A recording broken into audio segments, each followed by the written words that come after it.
Hello दोस्तों, सबसे पहले आप सभी को संघर्ष स्टडी 24 में बहुत बहुत स्वागत है। दोस्तों, आज हम लोग देखेंगे जीएस के कुछ महत्वपूर्ण प्रश्न। चलिए स्टार्ट करते हैं। पहला प्रश्न है, संगम साहित्य किस भाषा में लिखा गया है? संगम साहित्य किस भाषा में लिखा गया है? तो ऑप्शन ए तमिल, बी है संस्कृत और ऑप्शन सी है मराठी और ऑप्शन डी है इनमें से कोई नहीं।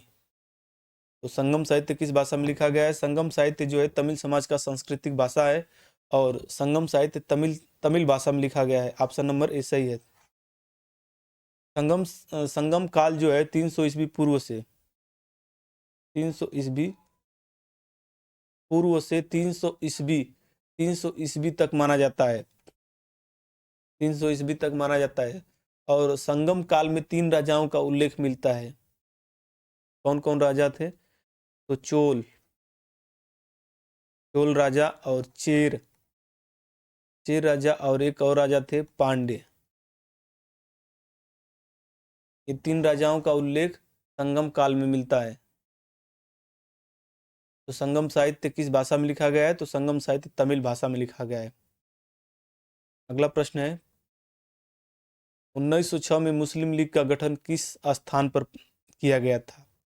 1906 में मुस्लिम लीग का गठन किस स्थान पर किया गया था? तो ऑप्शन ए है मुल्तान और ऑप्शन बी है ढाका और ऑप्शन सी है देवबंद और ऑप्शन डी है पेशावर। तो 1906 में मुस्लिम लीग का गठन ढाका में किया गया था। ढाका इस समय जो बांग्लादेश में पड़ता है और 30 दिसंबर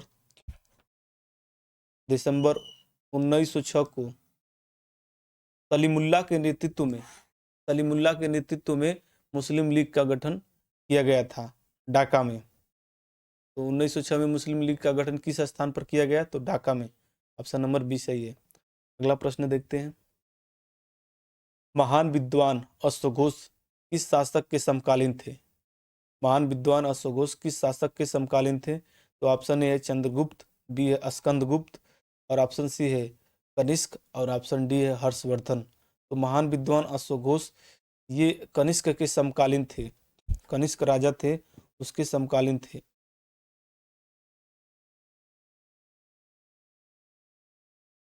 और ये कनिष्क के राज कवि थे। ये जो अश्वघोष थे वो कनिष्क के राज्य कवि थे। तो महान विद्वान अश्वघोष कनिष्क के समकालीन थे।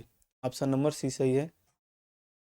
अगला प्रश्न देखते हैं, सुदर्शन झील का निर्माण किसने कराया था? तो ऑप्शन ए है तुषाअस्प, ऑप्शन बी है पर्णदत्त और ऑप्शन सी है पुष्यगुप्त वैश्य और ऑप्शन डी है चक्रपालित।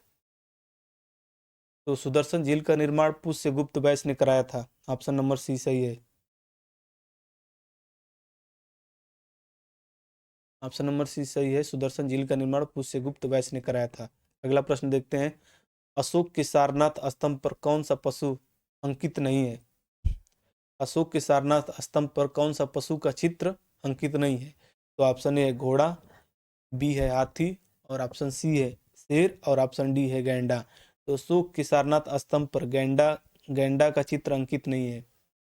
बाकी घोड़ा, हाथी, शेर इन सभी का चित्र अंकित है, गैंडा का चित्र अंकित नहीं है। तो ऑप्शन नंबर डी सही हो जाएगा।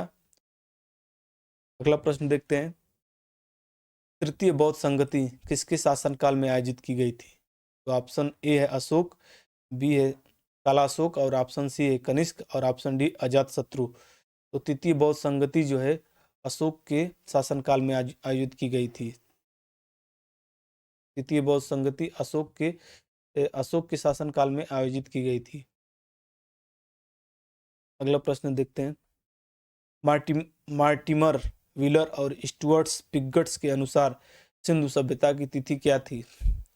तो ऑप्शन ए 2300 ईस्वी पूर्व से 1700 ईस्वी पूर्व और ऑप्शन बी है 2500 ईस्वी पूर्व से 1500 ईस्वी पूर्व और ऑप्शन सी है 2500 ईस्वी पूर्व से 1750 ईस्वी पूर्व और ऑप्शन डी है 2800 ईस्वी पूर्व से 2500 ईस्वी पूर्व। मार्टियर व्हीलर और स्टुअर्ट पिगट्स के अनुसार सिंधु घाटी की सभ्यता 2500 ईस्वी पूर्व से 1500 ईस्वी पूर्व थी। तो इसलिए ऑप्शन नंबर बी सही हो जाएगा, 2500 ईस्वी पूर्व से 1500 ईस्वी पूर्व। अगला प्रश्न देखते हैं, प्रबंध चिंतामणि के लेखक कौन थे या प्रबंध चिंतामणि का लेखक था?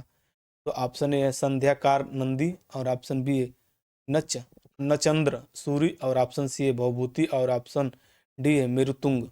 तो प्रबंध चिंतामणि के लेखक मेरुतुंग थे, ऑप्शन नंबर डी सही है।